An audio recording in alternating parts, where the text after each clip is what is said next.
Hello everyone, आप सभी का हमारे चैनल पे स्वागत है बच्चों। आज के वीडियो में हम क्लास 10th मैथमेटिक्स नई एनसीईआरटी बुक के आधार पर जो चैप्टर नंबर 2 है उसके सारे उदाहरणों को हम सॉल्व करने वाले हैं। बाकी मैंने पूरी एनसीईआरटी पढ़ा रखी है, लिंक्स मिलेंगे डिस्क्रिप्शन पे। बोर्ड एग्जाम में उदाहरण से प्रश्न ज़्यादा पूछे जाते हैं, तो चलिए स्टार्ट करते हैं। उदाहरण बहुत इंपॉर्टेंट है। सबसे पहले उदाहरण पे आ जाते हैं। उदाहरण नंबर 1 कह रहे नीचे दी गई आकृति 2.9 में, यस आकृति क्या है 2.9 में, प्रत्येक आकृति y बराबर पी एक्स, जहां पी एक्स एक बहुपद है का ग्राफ है। ग्राफों से प्रत्येक के लिए शून्यकों की संख्या ज्ञात कीजिए। ठीक है, यहां आप देखिए y बराबर क्या बोला, पी एक्स। तो आपको जो शून्यक ढूंढने हैं, क्योंकि आपको पता है दो तरीके के एक्स अक्ष होते हैं, जानते ही होंगे आप। एक तो होता है y अक्ष, एक होता है x अक्ष। ये हमारा x अक्ष है और ये हमारा y अक्ष है। ठीक है, तो पी एक्स जब बोला है ना, एक्स जब बोला है तो आपको देखना है कि इस एक्स अक्ष में जितने कटान बिंदु मिलेंगे, जितने कट पॉइंट मिलेंगे, उतने हमारे शून्य होंगे। तो पहले वाले प्रश्न में हम आ जाते हैं। यहाँ देखो, इसमें कितने कट पॉइंट मिले एक्स एक्स अक्ष में, एक ही कट पॉइंट है, तो इसके कितने शून्य होंगे, एक। इसमें कितने कट पॉइंट मिले हैं, दो, तो इसमें कितने शून्य होंगे, दो। ठीक है, तो ये जो ग्राफ दिख रहा है ना, ये है आपका परवलय। ठीक है, जो द्विघात समीकरण, द्विघात बहुपद होता है, उसका जो ग्राफ की आकृति का नाम होता है परवलय होता है। एक नंबर में बोर्ड एग्जाम में आता है प्रश्न, एनसीईआरटी में नहीं है, मैं बता रहा हूँ, लेकिन एग्जाम में आता है। यहाँ कितने कट पॉइंट, एक दो तीन, तो हमारे कितने शून्य होंगे, तीन। यहाँ कितने कट पॉइंट है, एक, तो एक शून्य होंगे। यहाँ कितने कट पॉइंट है, एक, एक शून्य होगा। यहाँ कितने कट पॉइंट है, एक दो तीन चार, तो चार शून्य होंगे। ऐसा क्वेश्चन एक नंबर में आता है। एक ग्राफ दिया गया होगा और आपसे बोलेगा कि बताओ शून्य कितने हैं।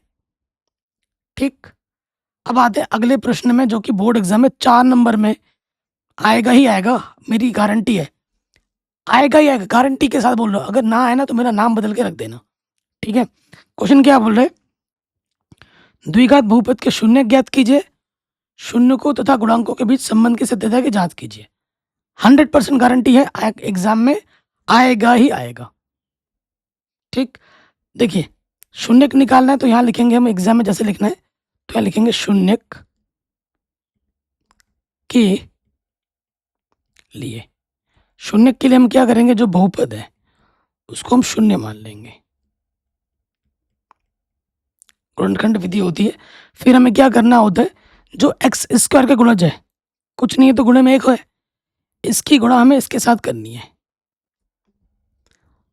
ऐसी दो संख्याएं लेनी है, 1 गुणा 10, जिनको गुणा करें तो 10 आए। फिर ये वाला चिन्ह देखना होता है, क्या है, प्लस, जोड़ने पर क्या दिख रहा है यहाँ पर, 7, जोड़ने पे 7 है। तो वो संख्या क्या है, 5 दूनी 10, 5 और 2 को जोड़ोगे तो कितना आएगा, 7 आएगा। तो यहाँ हो जाएगा एक्स स्क्वायर, तो ये हो जाएगा 5x प्लस 2x। कोई डाउट, कोई दिक्कत नहीं होगी। यहाँ से एक जोड़ा, यहाँ से एक जोड़ा, बन गया।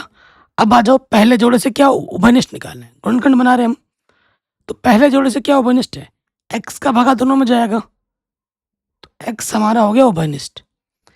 एक्स स्क्वायर से एक एक्स बाहर आ गया तो एक एक्स बचेगा, यहाँ से भी एक एक्स बाहर आ गया तो यहाँ सिर्फ क्या बचेगा, 5।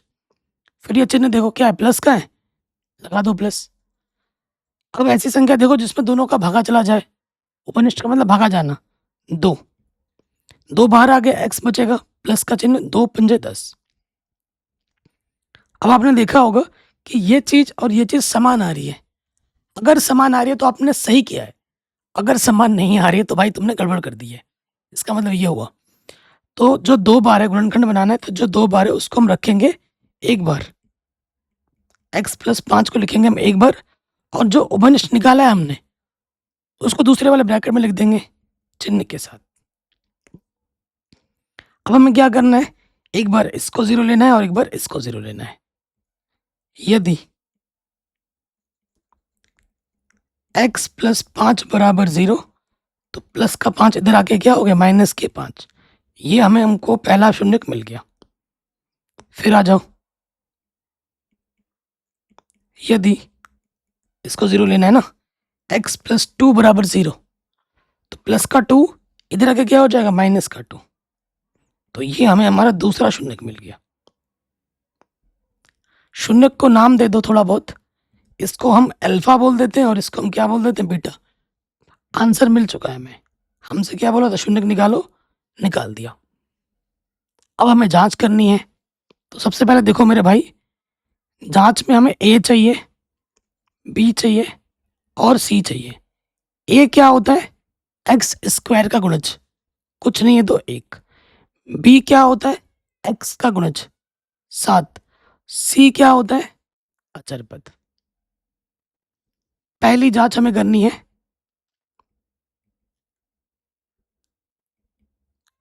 शून्यकों का योगफल। तो शून्यकों का योगफल का सूत्र क्या होता है, अल्फा प्लस बीटा माइनस के बी बट्टा ए होता है। अल्फा का मान है -5, बीटा का मान है -2, बी का मान है 7, ए का मान है 1। -5 -2 को जोड़ोगे तो कितना आ जाएगा, -7। किसी भी संख्या को जब हम 1 से भाग देते हैं तो वही संख्या आ जाती है, -7 हो गया। यानी कि दोनों तरफ क्या हो गए, बराबर हो गए। जो बाएं पक्ष में है वही दाएं पक्ष में, यानी कि जांच भी हमारा क्या हो गया, संतुष्ट हो गया। ठीक, अगर आपका उत्तर सही है तो जांच सही आएगी, नहीं तो गड़बड़ आएगी। दूसरी जांच, दूसरी जांच क्या है हमारे पास, शून्यकों का गुणनफल।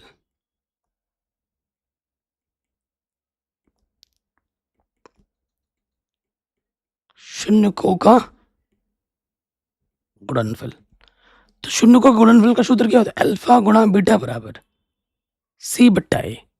तो अल्फा का मान है -2, बीटा का मान है -2, मतलब अल्फा का मान -5, बीटा का मान है -2, सी का मान है 10, ए का मान है 1, भाग दे दिया।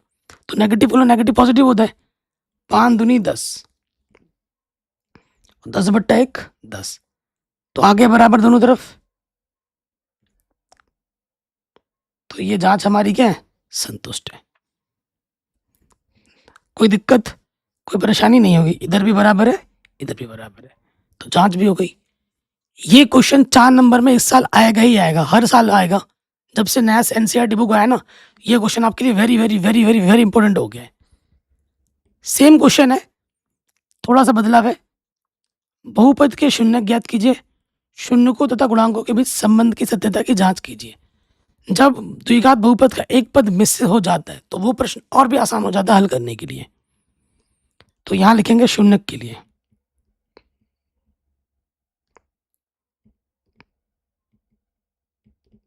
शून्य के लिए क्या करते हैं, बहुपद को शून्य मानते हैं। तो बहुपद को मान लेंगे शून्य, एक्स स्क्वायर -3 को मारेंगे 0, तो -3 इधर आगे पहुंच जाएगा +3। वर्गमूल निकालोगे, 3 का वर्गमूल क्या होगा, प्लस माइनस वर्गमूल अंडर रूट के अंदर 3। ठीक है, ये हमें x मिला, इसको ढंग से लिख देते हैं।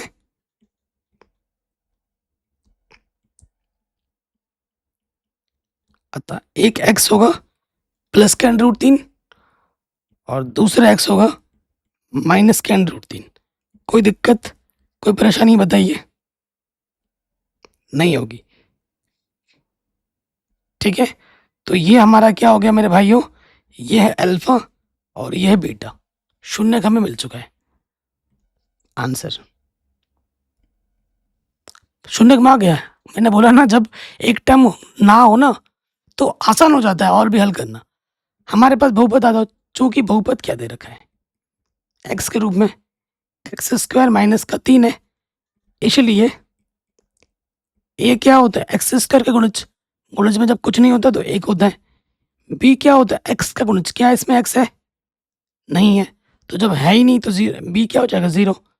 और सी क्या होता है, अचर पद, अचर पद कितना है, -3। कोई डाउट, कोई दिक्कत नहीं होनी चाहिए। अब हम आते हैं प्रश्न में, जांच में। पहली जांच हमारी क्या है, शून्यकों का योगफल।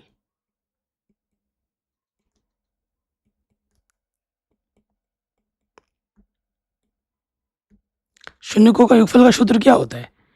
अल्फा प्लस बीटा बराबर माइनस के बी बट्टा ए। तो अल्फा का मान कितना है? √3। बीटा का मान क्या है? माइनस के √3। बी का मान क्या है हमारे पास? 0। ए का मान क्या है? 1। देखो यहाँ से √3 में से माइनस का √3 करेंगे तो क्या आ जाएगा? 0। और 0 के बट्टे कुछ भी हो क्या होता है? 0। तो यहाँ हमारी जांच क्या हो गई? संतुष्ट हो गई। दोनों तरफ क्या आ गया? बराबर आ गया। अब आ जाओ दूसरी जांच पे।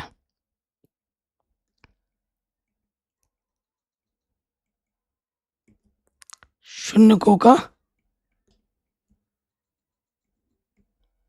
गुणनफल। तो शून्यकों का गुणनफल का सूत्र क्या होता है? अल्फा गुणा बीटा बराबर सी बट्टा ए। अल्फा का मान है √3, बीटा का मान है माइनस के √3, सी का मान है माइनस का 3, ए का मान है 1। √3 गुणा √3 क्या होता है? 2 बार गुणा होने पे √ हट जाता है, तो यहाँ से बचेगा 3, सामने आ जाएगा माइनस। -3 को 1 से भाग देंगे, माइनस का 3 आ जाएगा। तो ये दोनों तरफ क्या आ गए? समान आ गए। तो ये जांच भी हमारी क्या हो गई? संतुष्ट। ठीक है, इधर भी बराबर था और इधर भी बराबर है। बराबर का मतलब क्या हुआ? जो हमने शून्य निकाले हैं बिल्कुल सही है।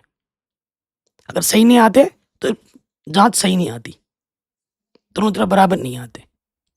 ठीक, अगले क्वेश्चन में आ जाओ, जो कि वेरी वेरी इंपॉर्टेंट है, आएगा ही आएगा आपके एग्जाम में। 1 नंबर में है या फिर 2 नंबर में। एक द्विघात बहुपद ज्ञात कीजिए जिनके शून्यकों का योग तथा गुणनफल इतना हो। तो देखो हमें दिया क्या है? हमें दिया है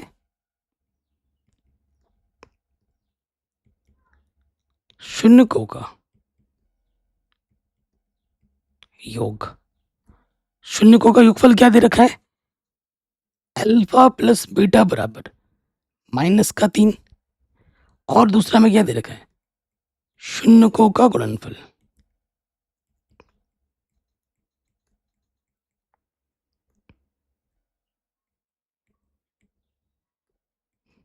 ये है अल्फा गुणा बीटा बराबर, ये दे रखा है 2।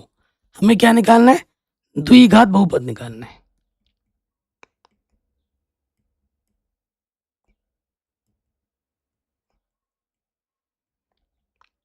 द्विघात बहुपद का सूत्र क्या होता है? द्विघात बहुपद का सूत्र होता है x² minus alpha plus beta, यानी कि शून्यकों का योगफल गुणे में x प्लस शून्यकों का गुणनफल। अब हम यहाँ पर मान रख देंगे। शून्यकों का योगफल दे रखा है -3 और शून्यकों का योगफल दे रखा है 2। नेगेटिव गुना नेगेटिव होता है पॉजिटिव, तो 3x प्लस 2, ये हमें हमारा बहुपद मिल जाएगा। कई बच्चे बराबर 0 कर देते हैं, 0 मत करना। 0 करोगे तो वो समीकरण हो जाएगा, बहुपद नहीं रहेगा। तो ये हमें हमारा क्या मिल गया? द्विघात बहुपद आंसर। तो नहीं, 5वां जो उदाहरण है वो आपके सिलेबस में नहीं है, स्टार लगा होगा, इसलिए उसको मैंने नहीं कराया है। ठीक है, बाकी नई एनसीईआरटी के बुक के आधार पर 4 क्वेश्चन है, जिनमें से 2 क्वेश्चन मैं बता दे रहा हूँ। जो ये क्वेश्चन नंबर उदाहरण नंबर दूसरा है और उदाहरण नंबर चौथा वेरी वेरी इंपॉर्टेंट है। ये दोनों प्रश्न आपके बोर्ड एग्जाम में आएंगे ही आएंगे, 100% मोहर लगा लो। बाकी मैंने सब कुछ पढ़ा रखा है, लिंक्स मिल जाएंगे डिस्क्रिप्शन पे।